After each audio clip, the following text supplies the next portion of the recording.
નેક ટેક અને ધર્મની જ રે અને વળી પાણે પાણે વાત, ઈ તો સંતને શુરાના બેસણા, અમ ધરતીની અમીરાત.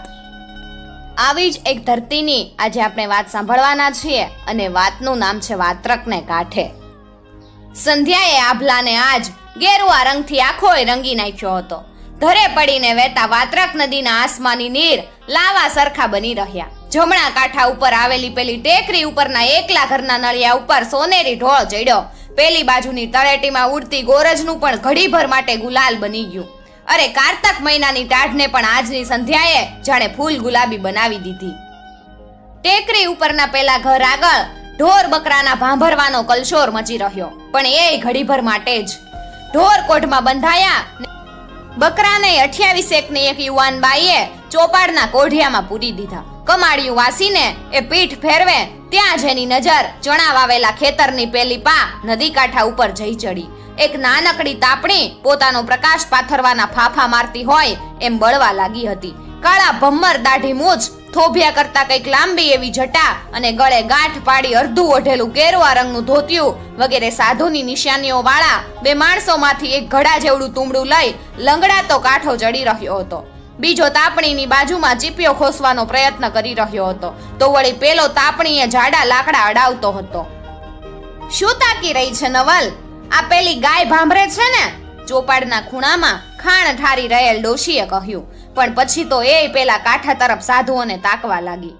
બીજું તો કાંઈ નહીં માસી, પણ આ પીટિયાને અહીં જ ધૂણી ધખાવવાનું સૂઝ્યું હશે. નવલની વાણીમાં ભલે હળવાશ હતી, સહજ ભાવ હતો, બાકી કાંઠા તરફ મંડાઈ રહેલી એ આસમાની આંખોમાં ને ભીના વાન ઉપર તો ભારો ભાર ગંભીરતા હતી. પ્રતિ ક્ષણે વધતી જ જતી હતી. હશે, આપણે શું, પોર પેલો એક મદારી તો પકડાઈ ગયો છે અહીંયાથી. ત્યારે આ પીટા જાણતા નહીં હોય? સરકારનો ડોળો તો આ 3 વર્ષથી અહીં રાત દિવસ અહીંયા જ મંડાયેલો છે. નવલનું ધ્યાન માસીના બોલવા તરફ હોત તો એને કદાચ હસવું આવત. આ બિચારા પરદેશી શું જાણે કે આ ઘરનો માણસ મુખીના દીકરાનું ખૂન કરીને 3 વર્ષ ઉપર ભાગેલો છે. પરંતુ નવલનું ધ્યાન અત્યારે પેલા 2 જણાની આસપાસ જ હતું. આંગણામાંથી એ યંત્રવત રીતે પોદળા ભરતી હતી. માસીનો બડબડાટ ચાલુ જ હતો. એ મુઓ છટક્યો એ તો છટક્યો, પણ પકડાઈ જતો હોય તો આવા બાપડા કોકના તો ફાંદામાં ન પડે. સામા વાળું ક્યાં લગી વાટ જોઈ બેસી રહેશે એટલું એ નહીં જાણતો હોય. માસીની વાત ઘણી વાર અસંગત અથવા તો ઉલટી સુલટી થયા કરતી. ખાણ ભરેલું એક ટોપલું ઉપાડતા એમણે નવલને કહ્યું, લે આ ટોપલું, ચાંદરી ભેંસને મેલ હેડ. જતા જતા ઉમેર્યું, એવા તો પીટ્યા ઘણાય ભટક્યા કરે છે ધુતારા. નવલને કેવું હતું, પણ આ લોકો તો આપણા ઘરની વાત કરતા હોય એમ લાગે છે માસી. જો તે બીડી પીવા બેઠા તોય આણપા મોં કરીને, પરંતુ માસી આગળ આવી વાત કરવા જેટલી આજ એની હિંમત ન લાગી. એટલું જ નહીં, એનો અર્થ પણ કંઈ ન હતો.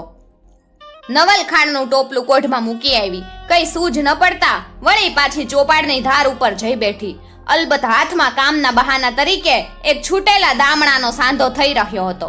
આંખો તો લગભગ નદીની તરફ જ હતી. એકવાર વળી એમ પણ થયું, માસા આવ્યા હોત તોય ખબર કઢાવત. આટ આટલી ધરતી પડી છે, સામે કાંઠે જ માતાજીનું મંદિર છે ને આખું ગામ ક્યાં નથી.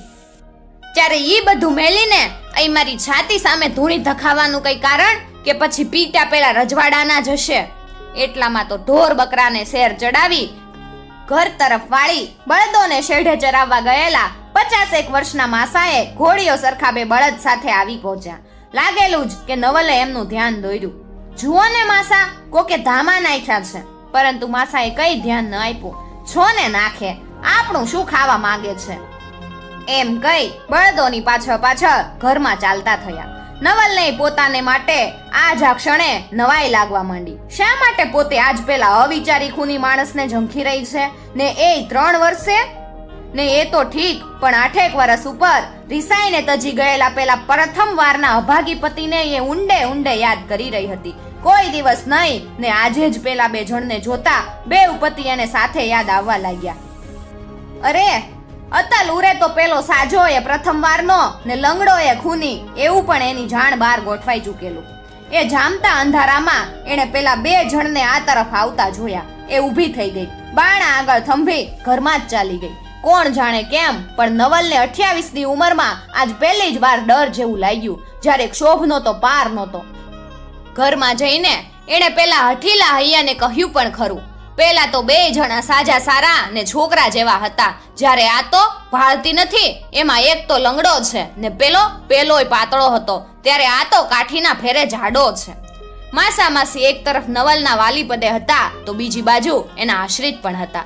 બાપ મરી જતા એકલી પડેલી નવલને આવા કોઈની જરૂર ઊભી થઈ, જ્યારે પેલાને 4 વહુઓમાંથી એકેય હંગરતી નહોતી, અને એટલે જ આ અનાથ થઈ ગયેલા ડોસા ડોસી એની ઈચ્છાને સદાય માન આપતા, કોઈ વાતની સલાહ પણ આપતા, જેમ કે નાતરું કરી લેવાની, તોય એને રાજીમાં જોઈને. પરંતુ આજ ઘરની ધણિયાણી ખુદ નવલ જ એમનાથી ડરી રહી હતી, એમાંય માસીથી તો ખાસ. શેડ કાઢી રહેલા માસીએ વિના કારણ ઘરમાં આઘા પાછી કરી રહેલી નવલને ભાનમાં આણી. શું કરે છે અંધારામાં? દીવો તો કરબાળ. નવલે દીવો સળગાવી કોઠ તથા મોવંડ વચ્ચે આવેલી ઢીચણ ભરની ઓટલી ઉપર મૂક્યો. અંદરથી ચોખા લાવીને ઝાટકવા લાગી. બાણાની બાજુમાં આવેલા ચૂલા આગળ બેસી લાકડાના અજવાળે વીણવા લાગી. ગોરસમાં દૂધ પાડવા જતા માસીને કહેવાનું મન તો થયું, લાકડાના અજવાળે તે વળી કઈ ચોખા વીણતું હશે કોઈ? પરંતુ આવું કઈ ન કહેતા એમણે ચોખ્ખી જ વાત કરી, ઓરી દેને બૂન પાટુડામાં. અને બાર ભસી રહેલા કૂતરા તરફ ચીઢને વળી રહ્યા. આ મુવા કૂતરાને ભસવાનો જ વ્યવહાર છે. લાડકી નવલ જો એના અસલ મિજાજમાં હોત તો ઈ જરૂર કહેત, ત્યારે તુંય ક્યાં ઓછું બોલસ માસી? ચોર લફંગા દાડે તારાથી બીએ છે ને રાતે આ કૂતરાથી. પરંતુ નવલ અત્યારે ધ્યાનધારી જોગી જેટલી જ બેધ્યાન હતી. નદીના કાંઠા રણકાવતા કૂતરાનું ભસવું સુદ્ધા એના ખ્યાલ બહાર હતું. પાટોડામાં ચોખા ઓરતી નવલને કાને બલક હૈયા ઉપર જ સીધા આંગણાના પથ્થરો પર પડતા ડંગુરાના અવાજ ઉઠ્યા. એક જણના જોડા ખખડતા પારખ્યા તો વિના જોડે લંગડા સાધુને એણે જોડા વગરનો કળી કાઢ્યો. પેલાનો અવાજ આવ્યો, જય સીતારામ કાકા.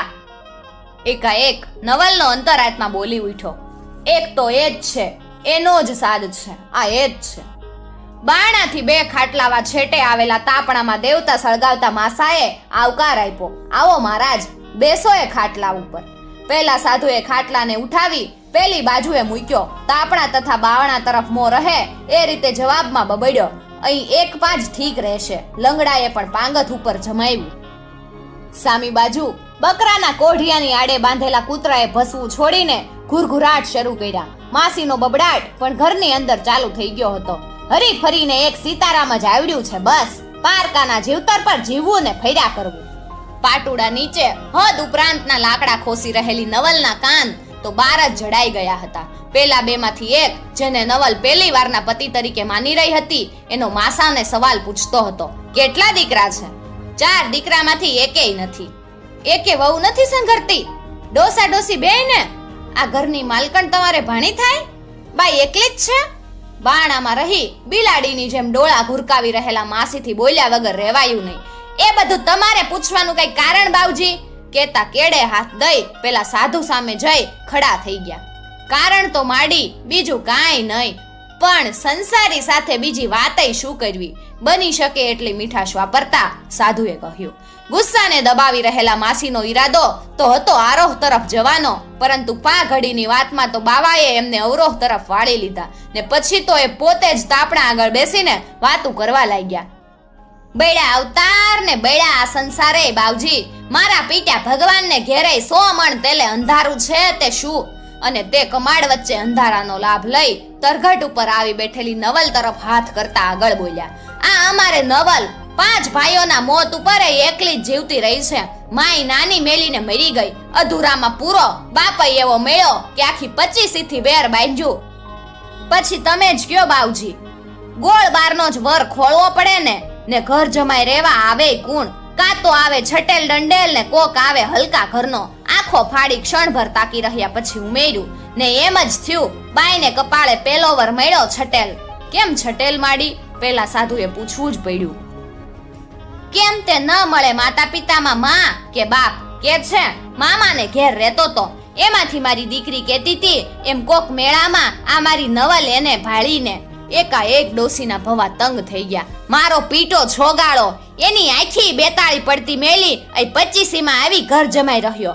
હવે તમે જ કહો બાવજી, છટેલ વગર બીજો કોઈ રહી શકે આમ? એમાં વળી કામના કુડા ને વાતુના રૂડા તમે તો જાણો છો, અમારે ખેડૂતને તો દનનો 1.5 શેર પરસેવો પાડવો પડે, પછી ઠાકોરના જેટલી સાહેબી ફેરવનાર અમારા બનેવીથી દીઠું જાય ને પરવડે ખરું? એમને રૂપિયાનું તો દન ઉગ્યા અફીણ ખાવા જોઈતું તું, એટલે કે સસરા ને જમાઈને ઘડીભર ઊભા રેવાય બને નહીં ને એમ કરતા એ દન બેયને જામી પડી. સસરાએ હાથ પકડ્યો ને જમાઈએ તું તુકારે આવી ગયો.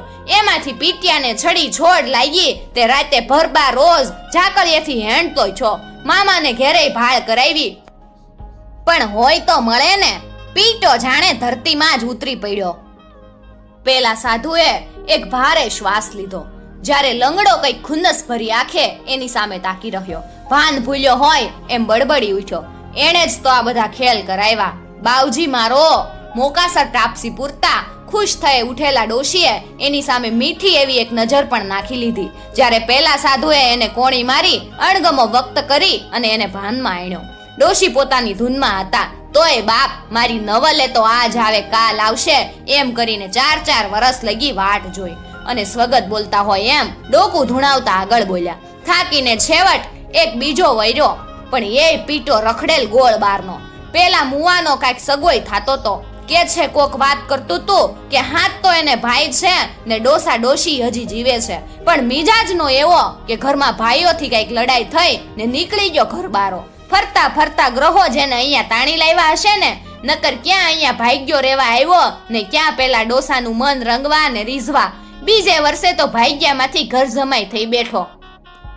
એને તો બાવજી મી એક ફેર ભાળેલો. ડોશીના ચહેરા પર થોડોક આનંદ પથરાયો. કામને તો દીઠું કે જાણે લીધું છે, રાખહીની પેઠે ખાઈ જ જાય જાણે, ને જીભ જુઓ તો ટૂંકી પાછી. 2 ફેરા બોલાવો ત્યારે 1 ફેરો બોલે, પછી તમે જ કહો ડોસાને ગમી જ જાય ને. હાસતો પેલા સાધુએ હુકારો ભણ્યો, પણ નિશ્વાસની સાથે.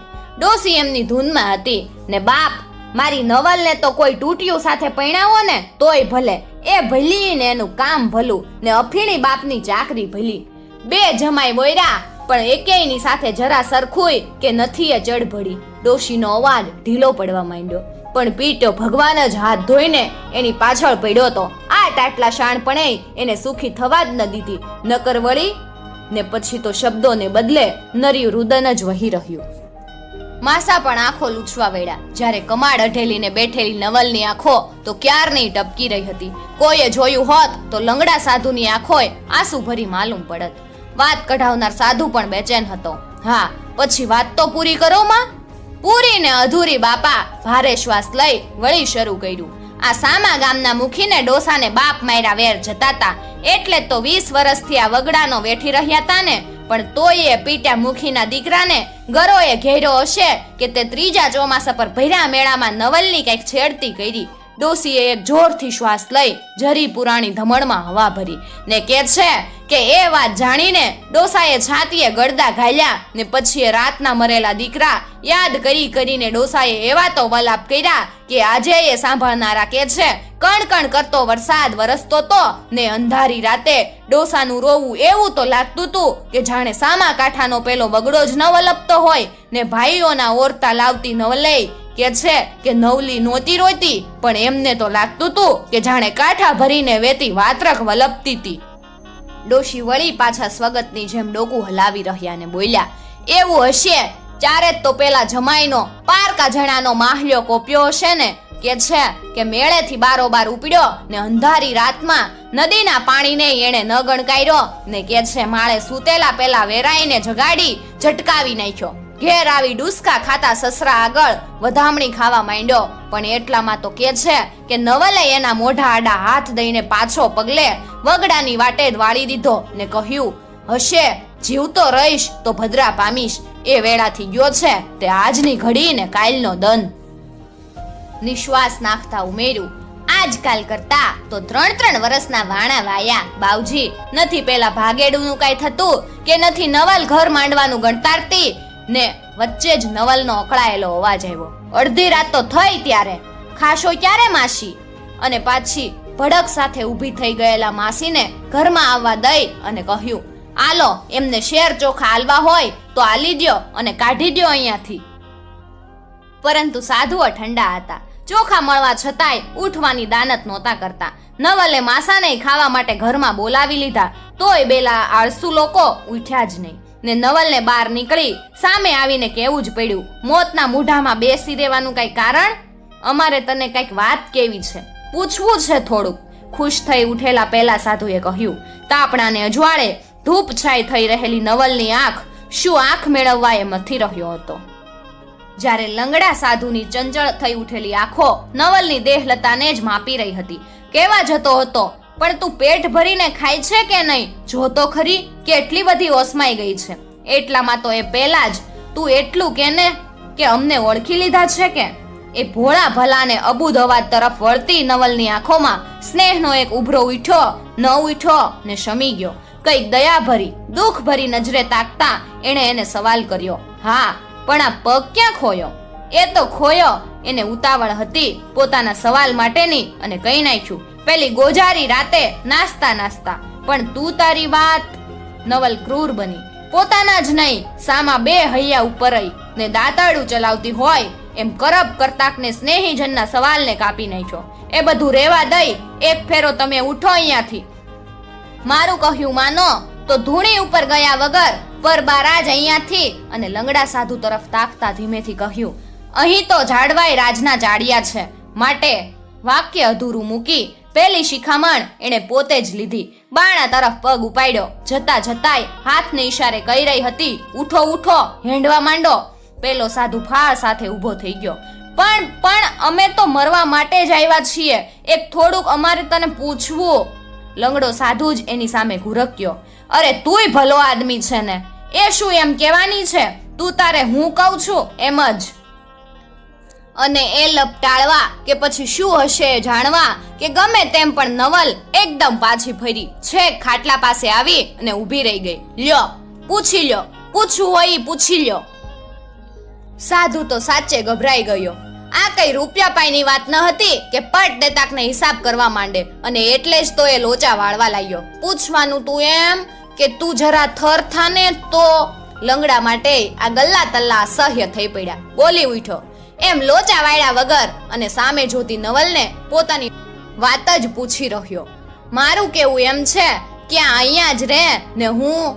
નવલ અકળાઈ ઉઠી. અરે રામ, તમે કો એ ગમે એ રહેશે તોય પોલીસ વાળો એને પકડી લઈ જવાનો. રામાયણ તો એ થઈ છે, તમને સિપાહીની તો ઘણી વાત પણ ગામનું કોઈ નથી ઓળખતું ને એટલે છીંડે ચડ્યો એ જ ચોર. માટે હું તમને હાથ જોડું. અને સાચે જ નવલે હાથ જોડ્યા. પેલા સામે ઉમેર્યું, ઉઠીને હેંડવા જ. અરે પણ હું કહું છું શું, પોલીસમાં જઈને પકડાઈ જવાની તો હું વાત કરું છું. અને આને કોણ? પેલા એ નવલ સામે લાગલી જ વાત સાંધી. એમ નહીં, આ લંગડો થઈ ગયો છે એટલે એને કોઈ ઓળખવાનુંય નથી ને પૂછવાનુંય નથી. માટે હું જ પોલીસમાં ગુનેગાર થઈને. લંગડો એની ધૂનમાં હતો, બલકે અકળામણના વંટોળમાં હતો. પોતાની જ વાત ચાલી રહી હોય એ વળી નવલને કરગરી રહ્યો. સાચી વાત છે, બબ્બે ધણીએ આ વનવગડામાં તું એકલી, માટે અહીં જ રહી જા તું. કેતો ખડો થઈ ગયો. અત્યારે જ હું થાણામાં. લંગડો તો આ સાંભળી ચીડાઈ ઉઠ્યો. એ તો તું વાત જ ભૂલી જા. ખૂન મેં કર્યું ને પકડાય તું, એ તો સમણાય નથી થવાનું. નવલનું મગજ અસ્ત વ્યસ્ત તો હતું જ, એમાં લોકોએ વળી સાધુવાળી ચલાવી. એ અત્યંત અકળાઈ ઉઠી અને કૂટો ત્યારે માથા. આવું કંઈક બબડતી રડતી જાણે ભાંગી પડી હોય એમ લથડતી ચાલે બારણા તરફ ચાલતી થઈ. ત્યાં તો બારણામાં ઊભા રહી ખેલ જોતા માસી બડબડાટ કરતા બહાર ધસી આવ્યા. મારા પીટ્યા હેંડ્યા જતા નથી ને. પાહે આવી, તમારો ભા આવશે તો બેયને પકડી લઈ જાહે, માટે હેંડતા થાવ એમ કહી પાછા ફરી ગયા. પરંતુ કોણ જાણે શું સૂઝ્યો કે અડધી ચોપાડેથી વળી એમણે ગુલાટ લગાવી પેલા સાધુના કાનમાં જ લગભગ કહ્યું, કરવું ન કરવું એ મન સાથે છે, એમાં ન શું પૂછવું તું? ભલા આદમી જતા જતા લંગડાને કહી નાખ્યું, જે કરવું હોય એ કરી નાખ્યું એટલે છૂટકો મટે. અને ભડો ભડ કરતા કમાડ વસાતા જોઈ એકલા પડેલા આ બે બબૂચકોએ ઉઠવું જ પડ્યું. ઢાળ ઉતરતા જ વાત કાઢી ને ધૂણીએ પહોંચતા પહેલા જ બેવ જણ નિર્ણય ઉપર આવી ગયા. પોલીસ જેને પકડી લઈ જાય એ હાચો. અલબત્ત લંગડા સાધુને ગળે આ ઘૂંટડો ઉતરે એમ નહોતો, પણ શું કરે? પેલા એને નવલના કસમ દઈ મૂંગો કરી દીધો. વળી પોતાના કરતાંય એ નવલને વધારે સુખી કરશે એવું એને સમજાવ્યું. લંગડાને પણ એ વાત કબૂલ કરવી પડી. પરંતુ બન્યું એવું કે બીજી સાંજે ફોજદાર માટે મરઘીની તલાશમાં નીકળેલા સિપાહીની નજર આ બે મરઘાઓ ઉપર જ પડી. જવાબમાં એ લોકોને દેશી ભાષામાં વાત કરતા જોયા અને માસી કહેતા હતા એમ જ બન્યું. બંનેને આગળ કરી લઈ ગયો. ઓટલે બેસી જોઈ રહેલી નવલે મહા મુસીબતે રુદનને ખાળી રાખ્યું. એ લોક ઉપર એને રોષ પણ એટલો જ ચડ્યો હતો. માસી આગળ વ્યક્ત પણ કર્યો. છેવટે મારી છાતી ઉપર આવીને આટલું જે બોલી શકી, આગળ કંઈ ન બોલી. પરંતુ માસીને તો એક પ્રકારનો આનંદ થઈ રહ્યો. જે થશે એ, પણ એક પાનો ફાટકો તો આવશે. અને કઈ સમજતા ન હોય, પેલાઓને ઓળખ્યા જ ન હોય એમ બોલ્યા. ઠેકાણે પડ્યા, ચપટી ઉઘરાવી મટી ને જેલમાં બેઠા બેઠા જય સીતારામ તો થાશે. અને પછી તો બેમાંથી કયો કામનો ને કયો નકામો એની મનમાં ને મનમાં ગણતરી ગણી રહ્યા. પરંતુ નવલને વાત્રકને એના ડાબા જમણા કાંઠા માટે પક્ષપાત હોય તો એ બેમાંથી એકના ઉપર હોય. એને તો ડાબી ફૂટે તોય ને જમણી ફૂટે તોય આંખ તો પોતાની જ હતી ને. અને એટલે તો પોલીસ થાણામાંય એને 9 ગુણ ટાળનાર નન્નો જ પકડી રાખ્યો ને. અવતારમાંય આવા બાવા મોં ભાડ્યા પછી ઓળખવાની વાત જ ક્યાં રહી સાહેબ. પરંતુ 6 માસ પછી લંગડો ખૂની છૂટીને આવ્યો ને પેલો નિર્દોષ જન્મ ટીપમાં પડ્યો ત્યારે બહાર આવી માસી આગળ વાત સાંભળતા જ નવલને લાગ્યું કે પેલો અભાગી માણસ એને વધારે વાલો હતો. એની કુમાશ, એનું સુવાળાપણું ને નિરિસાળવો સ્વભાવ વગેરે બધા જ લક્ષણ એને ગમતા હતા. એ સમજી ગઈ કે પોતે રુદનને જાજીવાર નહીં રોકી શકે અને બેડા સાથે એ ઘર બહાર નીકળી પડી. ઓશિયાળી આંખે ચોપાડમાં બેસી રહેલા લંગડા પતિની ભાંગેલી સિકલ સામે એણે જોયું સુદ્ધા નહીં. સડસડાટ કરતી ટેકરી ઉતરી પડી. કાંઠે પહોંચતા પહેલા જ આંસુની ધાર છૂટી. પાણી સુધી પહોંચી ત્યાં ભીડેલા હોઠ પણ ઉઘડી ગયા અને પછી તો લગભગ વિલાપે ચડેલી નવલ પોતાને જ ભાંડી રહી. અરે રે ભૂંડા, સંસારમાં એ તો એકલો હતો. આટલે વર્ષે તારે આંગણે આવ્યો તો. ખવરાવું પીવરાવું તો ઠીક, પણ સુખ દુઃખની બે વાતો તો પૂછતી. અભાગી લંગડો, એને શી ખબર કે નદી કાંઠે આમ હશે, નહીં તો નવલ પાછળ આવત જ નહીં.